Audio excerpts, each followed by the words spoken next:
sa iyong gabay, Panginoon, kay Ate May at Kuya Henry, Panginoon, sa lahat ng Panginoon, na iningatan mo sila, Panginoon, na hindi sila napahamak, Panginoon, nung time na sila pinalayas mo sa dilim.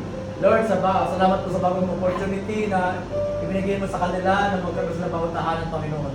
At Lord, nawa po ay patuloy mo silang gabayan, patuloy mo silang ingatan, pati ang kanyang buong pamilya, Panginoon. Salamat po, O Diyos, sa mga blessings na ipagkaroon mo sa kanila.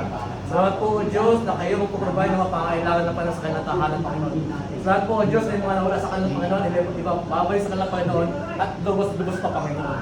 Salamat po, O Diyos, na patuloy nga po kayo mag-hari, Panginoon, sa bahay na ito, Panginoon. Salamat po, Ama, na yung banal sa Espiritu, Panginoon, ang siyang mamuna sa kanila. Salamat po, O Diyos, na patuloy, Panginoon, na magbigay mo sa kanilang mga gagawin, O Diyos. Salamat sa mga opportunity, salamat sa magandang trabaho, salamat sa mga blessings, salamat po sa mga taong gagamitin ng Panginoon para sa kanila, Panginoon. Sa kanilang muli, Panginoon, makabago sila, Panginoon. At Lord, dalangin namin, Panginoon, na hindi pa ito, Panginoon, yung muli, Panginoon, na kayo mga puntahin, Panginoon, para sa kanila. Salamat po, Diyos, na ingatan mo rin po buhat sa amin, Panginoon. At Lord, dalangin namin, Panginoon, ang pagkain kayo magsasalusaluhan. Salamat po na kayo nga, Panginoon, magpala sa pagkain, Panginoon. Pagpalaan niyo po ito, anak, na may pagkakamay ito para sa ating kapag physical, Panginoon. Salamat po, Ama. Patuloy mo po pagpalaan ng bawat sa amin. Sa pangalan ni Jesus. Amen.